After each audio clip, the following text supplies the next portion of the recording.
Nous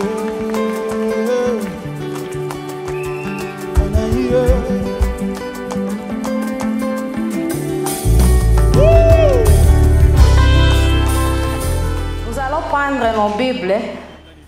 Nous allons prendre nos Bibles. Ceux qui ont des Bibles et ceux qui ont les téléphones, ouvrez option Bible et pas d'autre chose. Et nous allons lire la parole de Dieu qui nous a conduits durant toute la semaine.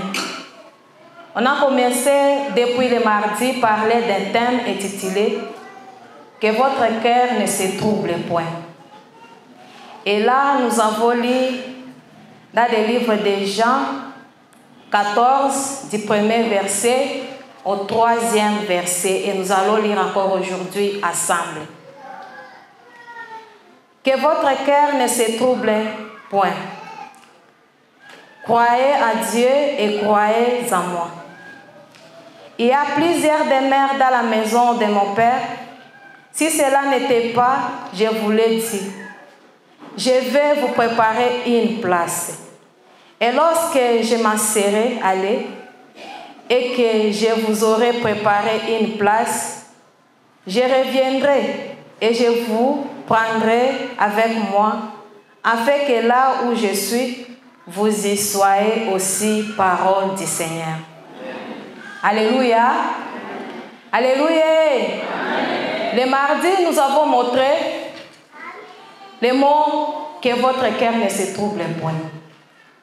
À chaque fois que la Bible parle de cœur, il fait allusion à nos esprits. Parce que c'est l'esprit qui siège notre conscience, nos pensées, nos désirs, nos volontés. C'est l'esprit qui est même le moteur de notre vie. Et quand Jésus parlait ces choses, c'était parce qu'il avait remarqué que son temps est arrivé. Le temps de quitter la terre des humains était arrivé. Son temps était proche. On l'appelle le Père responsable. Un Père responsable, car il sent quelque chose au-devant de lui, il ne peut pas quitter comme tout le monde. Et Jésus a fait son testament. Ici, nous sommes en train de lire le testament de Jésus. Et le testament appartient aux enfants de la maison. Cette parole est pour nous, les chrétiens.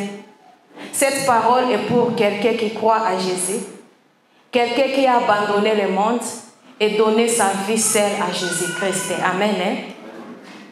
Et pourquoi Jésus-Christ avait dit que votre cœur ne se trouble point? Parce qu'il savait après lui le mauvais moment devait arriver. Et c'est jusqu'aujourd'hui. Nous vivons les derniers temps. Et pendant les derniers temps, Jésus a montré. Il nous a énuméré, épinglé les choses qui caractérisaient réellement les mauvais moments. Il a dit qu'au mauvais moment, il y aura des faux prophètes. Les enfants seront des rebelles et nous les voyons. Il y aura des guerres et des guerres, ce n'est pas du nouveau. Pour nous les Congolais, surtout dans notre ville de Goma, nous venons de traverser une période très agitée. Et jusqu'à aujourd'hui, on n'a pas encore la paix. Parce que c'est ce que Jésus avait dit auparavant. Ce n'est pas du nouveau pour nous. Ça ne peut pas nous inquiéter. Ça ne peut pas faire que tu puisses abandonner ta foi. Les problèmes que tu traverses, c'est là. La maladie, la famine. Les enfants devaient aller à l'école. On a de l'argent, mais c'est bloqué. Qu'est-ce qu'on va faire? Est-ce que Jésus, tu vis encore? Est-ce que tu es avec nous? Ce sont des questions qui devaient arriver. Mais notre Jésus-Christ nous montre que nous ne devons pas agiter nos pensées. Nous devons croire à lui et croire en Dieu. Et nous avons montré le même jeudi. Pourquoi croire à Jésus? Pourquoi croire à Dieu? Nous avons dit ceci. Nous devons croire à Jésus parce que lui, il est avec nous. Il ne nous a jamais abandonnés. Si vous continuez à lire, vous descendez, vous allez voir combien de fois il est en train de dire « Je pars, mais je reviens. Je serai avec vous jusqu'à la fin des temps. Je ne peux pas vous abandonner. » Et sa présence est avec nous. De cet esprit que nous évoquons jour et nuit de nous conduire, ça c'est Jésus. Il n'y a pas cet esprit, il n'y a pas Jésus, il n'y a pas Dieu le Père. C'est seulement l'unique personne. Ça, c'est la présence de notre Jésus-Christ. Et il est avec nous. Amen. Hein? Comme il est avec nous, nous savons tous qu'il est le Dieu créateur. Il a créé tout ce que nous voyons et ce que nous ne voyons pas. Même toi, tu as été créé par Dieu. Et si tu as un problème, pourquoi pas faire confiance à celui qui t'a créé? Car il te connaît plus que toi-même. Il est El Shaddai, Dieu de toute puissance. Il est éternel des armées. Il est Jéhovah Jireh, le Dieu qui pourvoit. Quand tu n'as rien, fais confiance à lui. Appelle-lui et il viendra avec la provision. Et tu seras guéri. Alléluia. Ce message est là pour nous donner le courage, bien que nous sommes au mauvais moment, de garder la foi. Ne perdez pas l'espoir. Ne perdez pas l'espoir. Vivez avec Jésus-Christ. Quand ça va bien, vivez avec lui. Et quand ça ne va pas aussi, vivez toujours avec lui. Demeurez dans sa volonté.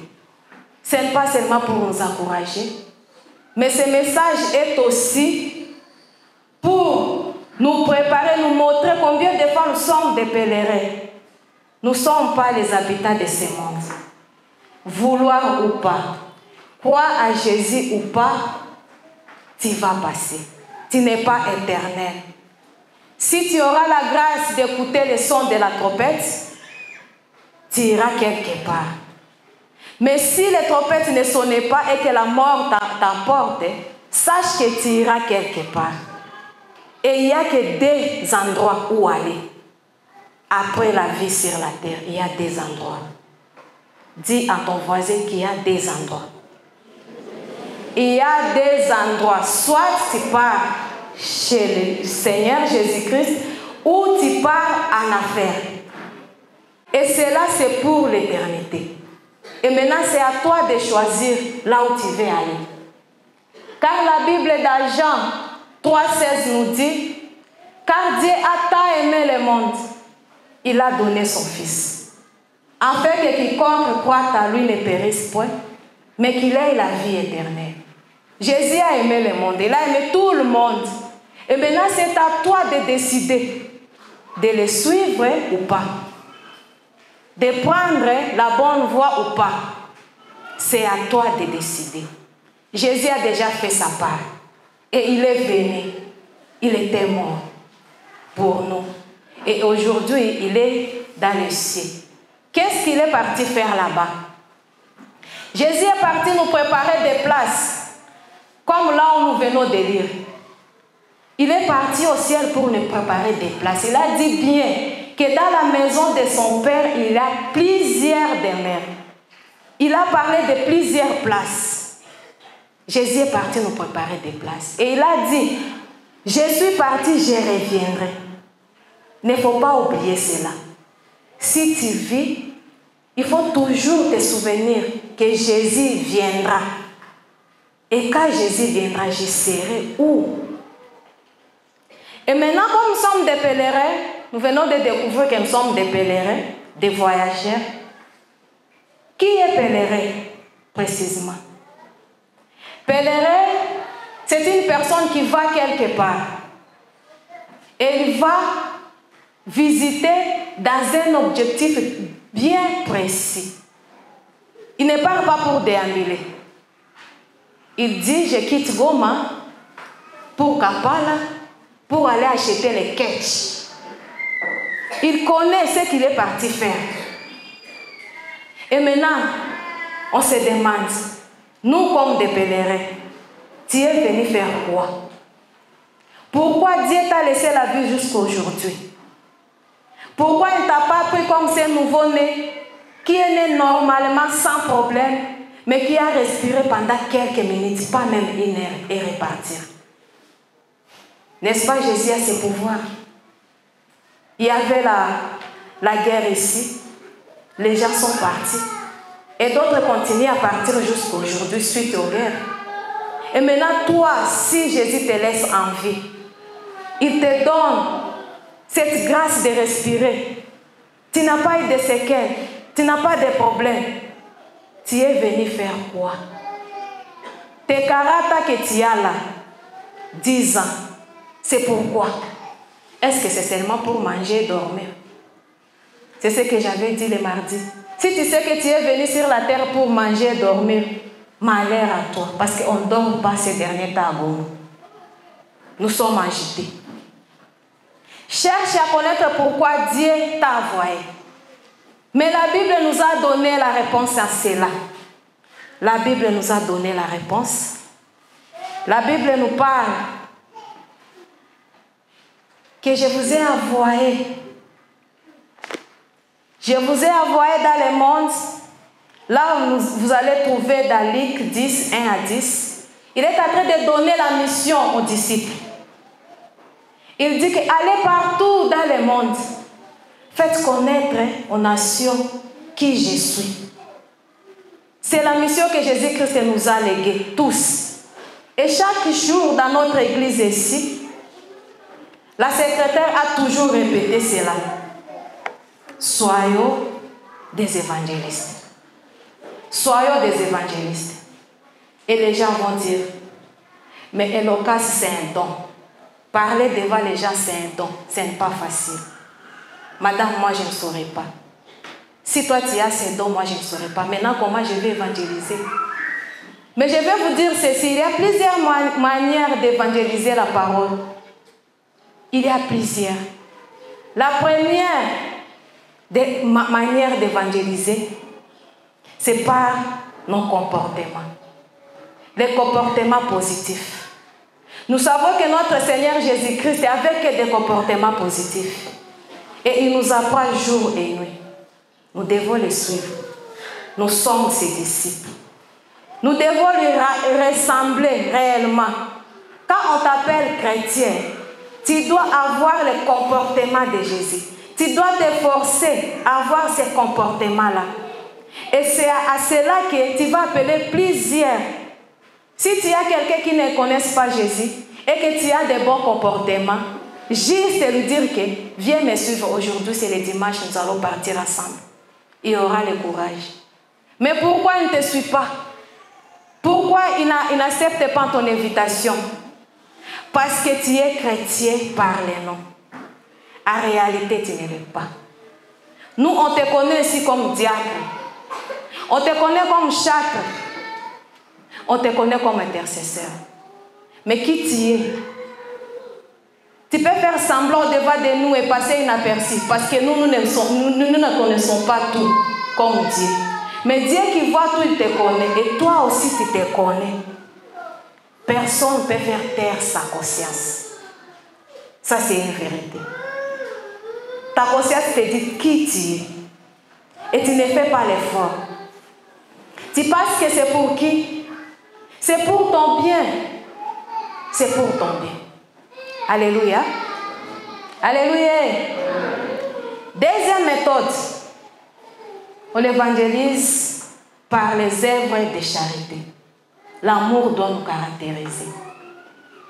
Le plus grand commandement, c'est l'amour. Dieu lui-même, il est amour. Car Dieu a tant aimé le monde. Il est amour. Et nous savons, nous connaissons. Qu'est-ce qui caractérise l'amour? Il y a la patience dans l'amour. Il y a aussi la tolérance.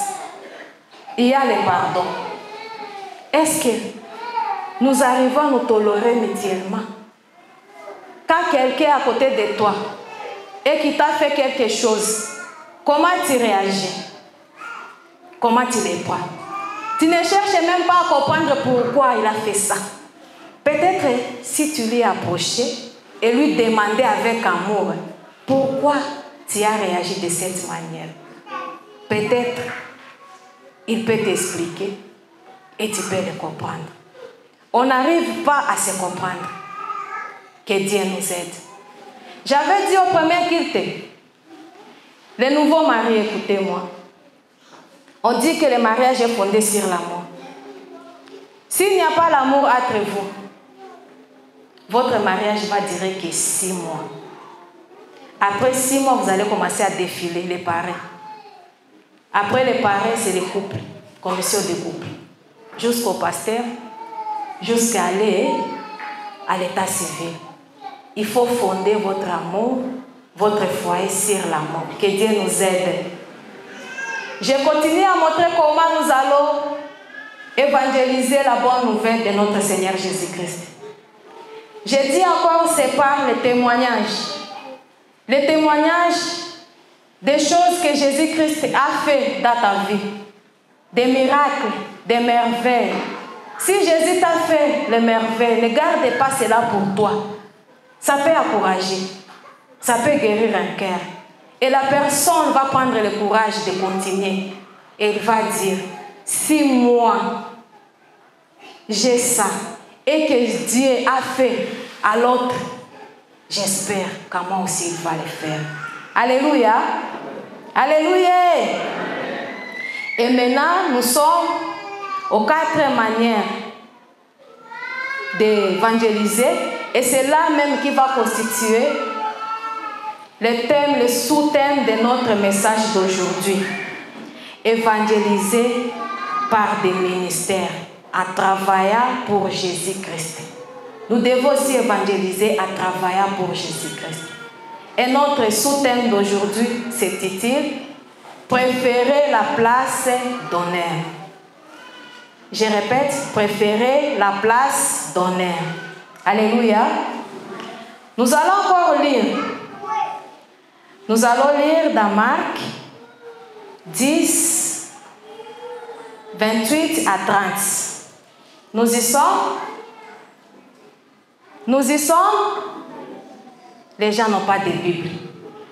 Médias, si vous pouvez nous aider à projeter ici. Les gens qui n'ont pas de Bible, vous devez regarder. Parce que j'ai posé la question, personne ne m'a répondu. Je lis Marc 10, 28 à 30 au nom de Jésus-Christ. Pierre s'est mis à lui dire, « Voici, nous avons tout quitté et nous t'avons suivi. » Jésus répondit, « Je vous le dis en vérité, il n'est personne qui ait quitté à cause de moi et à cause de la bonne nouvelle sa maison, ou ses frères, ou ses sœurs, ou sa mère, ou son père, ou ses enfants, ou ses terres, ne reçoivent en centuple présentement dans ce siècle-ci des maisons, des frères, des sœurs, des mères, des enfants et des terres avec des persécutions et dans les siècles à venir la vie éternelle, parole du Seigneur. Jésus est en train de nous montrer que si tu laisses tout pour son œuvre, c'était sa réponse à Pierre. Pierre lui a demandé cette question. Jésus, tu nous demandes de te suivre, de faire d'abord ta volonté. Et maintenant, nous laissons tout pour te suivre. Qu'est-ce que nous aurons au final? Jésus a donné une réponse claire. Si réellement tu laisses tout, il a dit en vérité,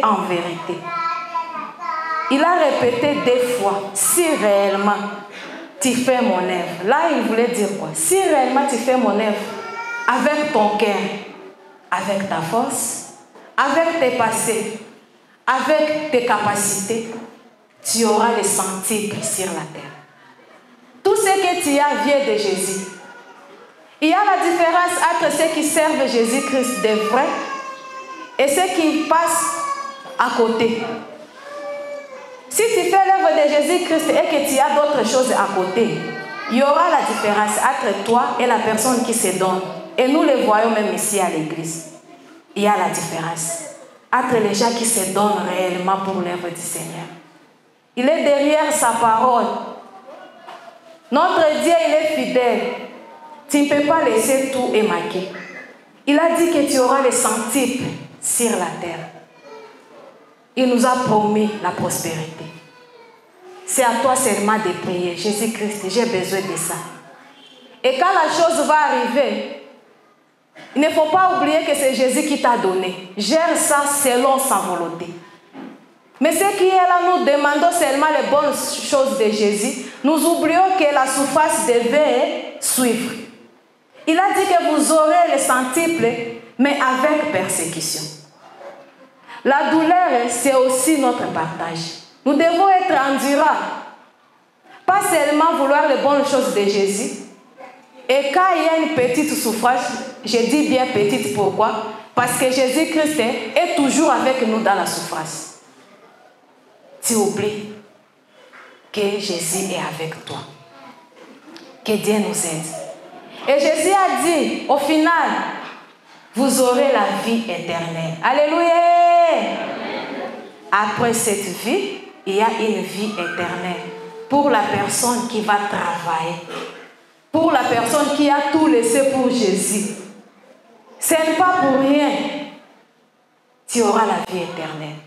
Et maintenant, là où nous avons lu dans Jacques 14, notre texte de base, au 3e verset, Jacques 14 et 3 nous dit que Jésus est parti pour nous préparer une place. Parce que dans sa maison, il y a plusieurs demeures. Amen. Hein? Je vais illustrer avec l'exemple de notre ville de Goma. Illustrons comme si le ciel c'est Goma. À Goma, quand on parle de Goma, il y a plusieurs quartiers. Mais quand on veut parler de Goma pour les étrangers, pour la personne qui ne connaît pas Goma, pour la personne qui n'a jamais été ici, on prend l'image des quartiers qui se trouvent à côté du lac. Vous voyez, l'île Africa, vous descendez là-bas, là où vraiment on dit que Goma est propre. C'est cette image qu'on est en train de glorifier. On montre à tout le monde que c'est ça la ville de Goma. Or, Goma, question, ce n'est pas seulement là. Nous savons que Goma a plusieurs quartiers. Mais pour parler de Goma, on a préféré prendre la place là. Ça, c'est la place d'honneur. Parce que quand quelqu'un va voir, il aura l'image de Goma. Et si tu quittais ici, allez peut-être à Kisangani, et qu'on te pose la question, tu viens d'où? Pour la personne qui n'a jamais été à Goma, tu dis seulement que je viens de Goma. Automatiquement, il voit là où tu viens. Dans sa tête, il sait que toi aussi tu habitais là-bas. Parce que c'est ça Goma.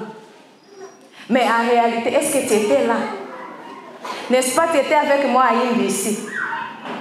On ne peut jamais prendre l'image d'ici. Pourquoi? Parce qu'il y a des places qui donnent l'honneur. Même au ciel, Jésus a dit qu'il y a plusieurs places. Ça, vous allez comprendre avec moi. Parce qu'il a dit, en venant de là, nous serons couronnés. Et ce sont ces couronnes-là qui vont nous donner des places. Et les couronnes-là, ce n'est que le fruit de nos travaux. Ce que nous avons effectué sur la terre. Alléluia.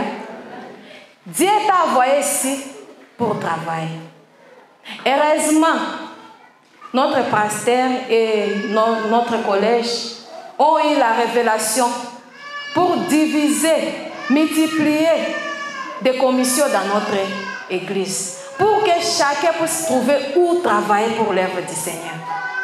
J'avais bien dit que ces paroles, c'est pour nous les enfants de la maison. Parce que nous lisons le testament de Jésus. Et maintenant, qu'est-ce que toi tu fais? Tu préfères être l'observateur. Pourquoi? Bon, j'ai déjà reçu Jésus-Christ. Pour moi, ça suffit. Oui, recevoir Jésus-Christ te donne les tickets, les billets, les laisser passer pour aller au ciel. Ça, je suis d'accord avec tout le monde. Et maintenant, au ciel, tu vas habiter où? Tu ne te demandes pas la question.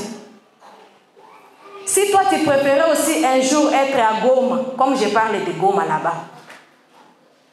Et maintenant, pourquoi pas travailler fort pour être réellement à la place d'honneur, à la droite de notre Seigneur Jésus-Christ. Avoir les couronnes qui brillent comme de l'or. Pourquoi tu ne préfères pas cela? Nous devons travailler pour avoir des places au ciel. Et là, j'ai illustré avec les pourcentages.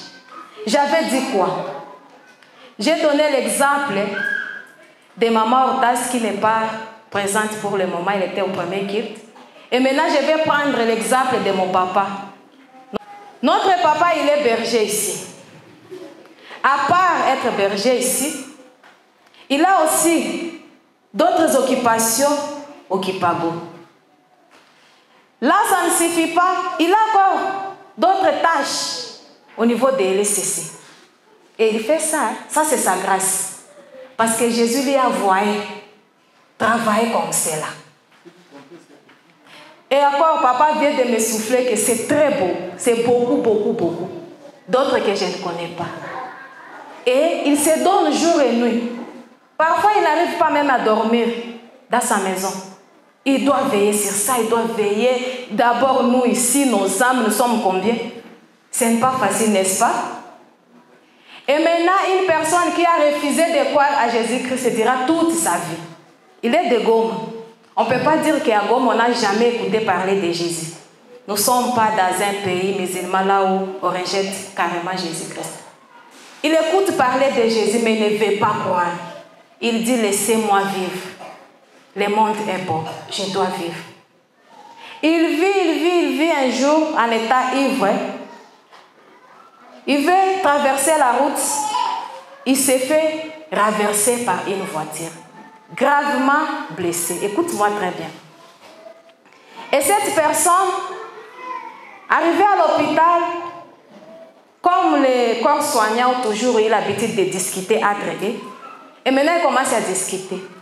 Cette personne est vraiment blessée. On ne sait pas si on peut s'en sortir. Il risque sa vie. Même si on doit faire ceci, on doit faire cela, mais il risque sa vie. La personne écoute. Malgré sa douleur, il écoute. Il dit, si c'est comme ça, cherchez-moi un pasteur. J'ai quelque chose à dire. Et moi, je sais toujours, parce que moi aussi, je suis corps soignant, je suis infirmière. Quand une personne te demande, même s'il ne demande pas, si on voit qu'il a encore un peu d'état, on lui propose de parler avec un homme de Dieu. On appelle le pasteur, il vient. Et la personne confesse ses péchés. Il dit vraiment, Jésus, pardonne-moi. J'ai perdu l'état. Pardonne-moi. Et après cela, la personne meurt. Je nous pose la question. Cette personne ira au ciel ou pas? C'est une question. Moi, je m'efforce de parler à haute voix. Donnez-moi aussi la réponse que je vais écouter. Cette personne ira au ciel ou pas? Aha. Je suis d'accord avec vous que cette personne ira au ciel. Et maintenant, je vais poser la question au pasteur. Pasteur, avec tout ce que vous avez fait, et vous connaissez cette personne-là, vous retrouvez ensemble à la droite de notre Seigneur Jésus-Christ. Quel sera votre comportement? Nous ne serons pas ensemble. Ah. J'ai dit par hasard. Ah. Bon, comme au ciel, il n'y a pas de hasard. De mauvaises pensées. Je vais dire à Jésus, ah, c'est monsieur, il est aussi à ta droite, pourtant il n'a pas bien travaillé. Merci, pasteur, que Dieu vous bénisse. Vous voyez, pasteur ne veut pas avoir de la raquine, ce n'est pas de l'égoïsme, mais quand même, il peut demander, il peut se rassurer, est-ce que c'est réellement sa place ou ce n'est pas sa place? C'est pour vous dire quoi? Si tu travailles directement pour Seigneur Jésus-Christ, tu auras la place d'honneur. Ça dépend des talents, des dons que Dieu t'a donné. Il t'a envoyé faire quoi? Tu es dans la chorale. Prends ça au sérieux quand même. Au sérieux, tu connais bien les jours de répétition. Tu connais. Mais pourquoi tu arrives toujours en retard?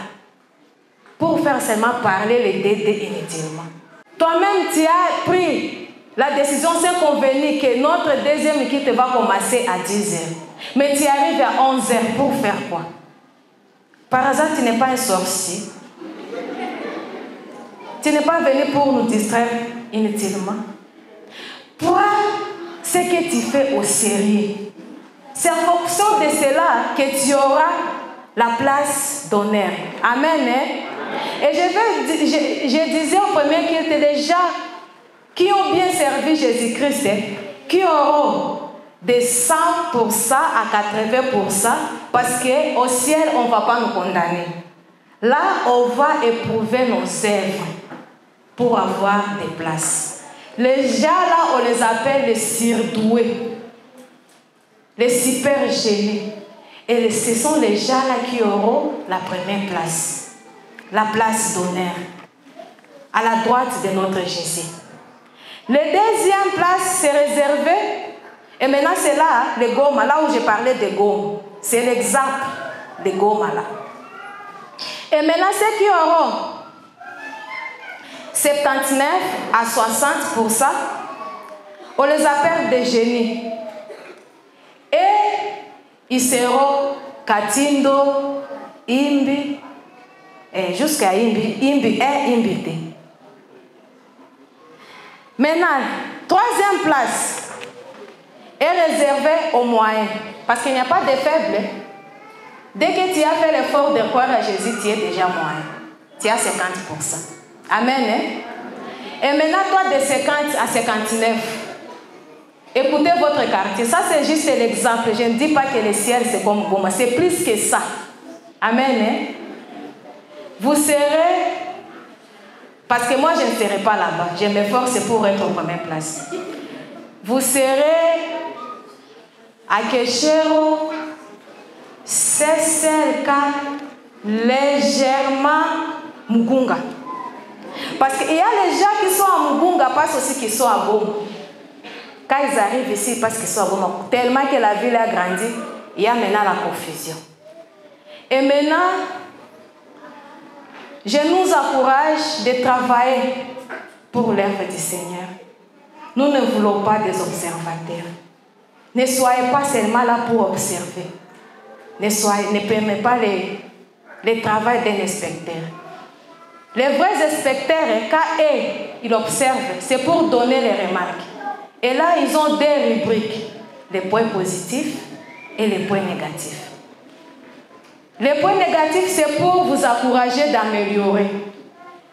Et non pas pour vous blesser. Contrairement à notre église, nous qui ne travaillons pas, bon, je me retire. Vous qui ne travaillez pas, parce que j'ai fait déjà l'œuvre du Seigneur, au lieu d'écouter la parole que Dieu vous a envoyée, de chercher quel est vraiment le message que Dieu m'a envoyé, vous cherchez à voir là où je vais louper. Et c'est ce que tu vas retenir. Très bien encore. Madame a parlé. Mais vous avez vu comment il ouvrait sa bouche. Et maintenant, je me pose la question. Si je n'ouvre pas la bouche, je vais parler comment? Cherchez à comprendre le sens du message. S'il y a quelque chose qui ne va pas, reprochez avec l'amour comme Dieu nous a dit. Il ne faut pas blesser les autres. Encourageons-nous mutuellement pour que nous ayons la vie éternelle. J'avais fait un blague au premier culte, vu que j'avais l'interprète et que mon temps était presque arrivé, je n'ai pas bien éclairci. Et maintenant, je vais éclaircir parce que j'ai un peu de temps. J'avais dit quoi? Notre Dieu, il est le Dieu de l'ordre. Il est éternel des armées. Nous croyons à cela, n'est-ce pas? Et si nous prenons l'exemple des armées, l'armée terrestre, l'armée a toujours marché avec la discipline. L'armée marche avec la discipline. Et celui qui part à la contre de la discipline, il doit subir une sanction. On peut l'amener dans un cachot. Et le cachot en question, c'est 2 jours. Parce que le cachot, c'est une petite prison, là où on ne dépasse pas beaucoup de jours. Et maintenant, j'avais dit quoi? L'église, parmi les rôles de l'église, l'église est là aussi pour nous aider. Parce que nous sommes les épouses de Jésus-Christ. On se prépare pour la fête. L'église est là pour nous tailler. Quand il nous dit de ne pas arriver en retard, quand il nous dit de ne pas utiliser le téléphone au lieu de chatter à l'église, il faut écouter la parole de Dieu. C'est pour nous aider à être mûrs, car nous serons dans le royaume de Dieu, que nous ne puissions pas aller avec des choses qui ne vont pas nous honorer. C'est ça le rôle de l'église. Et j'ai fait rire les gens, et après les gens ont eu peur, que si toi, tu ne laisses pas tes comportements vilains que tu fais ici, c'est chamaillé à chaque fois. Tu as toujours tes comportements là bizarres, même si la parole de Dieu tombait n'importe comment. Et que lui, il utilisait la prison là-bas. Est-ce que tu vas échapper dans la prison de Michael? Imaginez cette fois-ci, c'est Michael qui est le chef de prison. Comment tu vas te comporter? C'était juste pour nous encourager de dire quoi? Nous devons nous efforcer d'abandonner les comportements qui ne nous honorent pas. Ici, n'allez pas avec ça là-bas. Là-bas, nous serons dans la paix éternelle. Là-bas, il n'y aura que la joie. Mais cette joie, tout le monde ne va pas les vivre de la même manière, parce qu'il y a d'autres qui seront en première place, d'autres au deuxième, d'autres au troisième. Ça, c'est une vérité. Mais je ne sais pas si Jésus-Christ sera comme un écran géant, là où tout le monde va le voir, je ne sais pas. Mais si c'était ici, sur la terre, quand le président arrive, ce n'est pas tout le monde qui le voit. Et même si on te dit qu'il était à Goma, nous, les gens de l'autre côté, on ne les voit même pas. Même s'il fait une semaine, on ne les voit pas. Mais je pense qu'au ciel, Jésus-Christ sera pour nous tous. Amen. Hein? La parole nous encourage de préférer la place d'honneur. Et cette place d'honneur, c'est juste travailler pour l'œuvre du Seigneur. Et travailler avec le cœur. Travailler avec ta force. Fais l'œuvre du Seigneur de tout ton cœur. Et tu seras dans la félicité éternelle, dans la joie éternelle. Amen. Que Dieu bénisse sa parole et nous bénisse tous. Amen. J'étais condamné à cause de mes fautes. Emma est venu. Il a plaidé pour ma cause. Il a pris ma place.